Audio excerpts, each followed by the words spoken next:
Assalamualaikum warahmatullahi wabarakatuh. Bertemu kembali bersama Ustazah Ina dalam pembelajaran tematik. Pada pertemuan hari ini kita akan belajar tentang benda langit dan musim.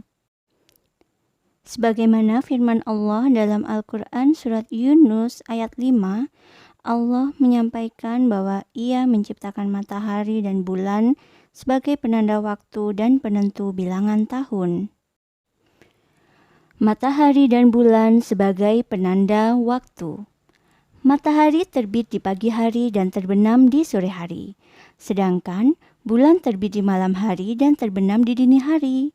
Dengan demikian, matahari dan bulan dapat menunjukkan waktu kepada kita, baik itu pagi, siang, sore, ataupun malam. Hal ini kita manfaatkan sebagai penanda waktu sholat, sehingga kita bisa memastikan agar sholat kita selalu bisa terjaga di awal waktu. Musim. Musim adalah pembagian waktu dalam setahun yang terjadi karena gerak bumi mengelilingi matahari.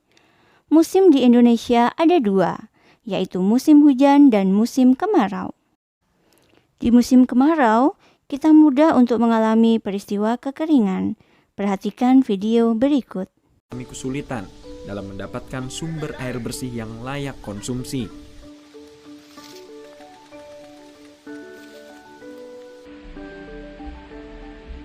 Bahkan, terdapat beberapa lubang yang terpasang instalasi pipa, juga pompa air untuk dialirkan ke rumah-rumah warga.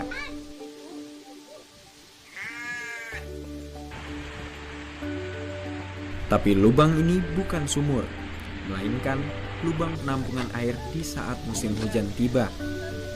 Hal ini sudah berlangsung selama bertahun-tahun di wilayah ini,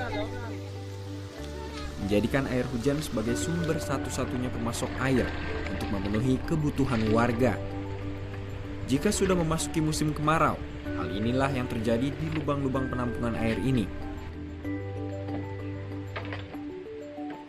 Kering tak tersisa. Kalaupun ada air bersih, warnanya juga sudah tak lagi bening, tak mungkin layak untuk digunakan sehari-hari.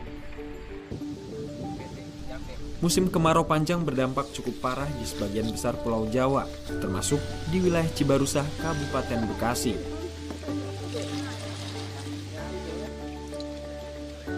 Kondisi kering tanpa air tentu berdampak langsung bagi warga.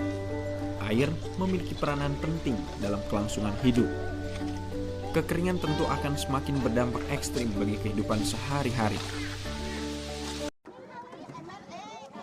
Kedatangan tangki pengangkut air bersih langsung diserbu ratusan warga Lewigoong, Garut, Jawa Barat, Rabu sore.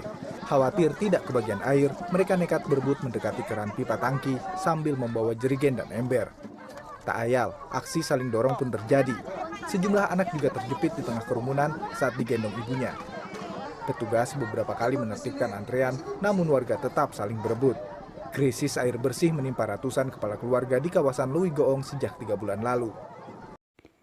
Hikmah atau pelajaran apakah yang dapat kita ambil dari kedua video tersebut? Silahkan teman-teman menyampaikan pendapat kalian dalam pertemuan Google Meet bersama wali kelas masing-masing. Manfaat matahari dan bulan yang kedua adalah sebagai penentu bilangan tahun. Pada kalender Masehi atau Syamsiah, teman-teman mengenal nama-nama bulan mulai dari Januari, Februari, Maret, April, Mei, Juni, Juli, Agustus, September, Oktober, November, dan Desember. Ke-12 bulan ini adalah penyusun dari tahun Masehi. Tahun Masehi dibuat berdasarkan lamanya waktu bumi mengelilingi matahari. Sedangkan kalender Hijriah yang terdiri dari bulan Muharram, Safar, Rabiul Awal, Rabiul Akhir, Jumadil Awal, Jumadil Akhir, Rajab, Sa'ban, Ramadan, Syawal, Zulkaidah, dan Zulhijjah merupakan kalender Hijriyah atau Qamariyah yang dibuat berdasarkan lamanya waktu bulan mengelilingi bumi. Apakah teman-teman sudah paham manfaat dari matahari dan bulan? Jika ada yang ingin ditanyakan, silahkan disampaikan kepada wali kelas dalam pembelajaran Google Meet hari ini. Tugas teman-teman hari ini yang pertama, menuliskan 2 benda langit yang tadi sudah dipelajari beserta manfaatnya. Tulis di buku tulis baris 3 tematik. Kemudian yang kedua, silahkan membuat voice note berisi hikmah dari peristiwa kekeringan di musim kemarau. Kirim kedua tugas tersebut via Wapri ke wali kelas masing-masing. Demikian dari Ustazah Ina, mohon maaf atas segala khilaf dan sampai bertemu kembali pada pertemuan berikutnya. Wassalamualaikum warahmatullahi wabarakatuh.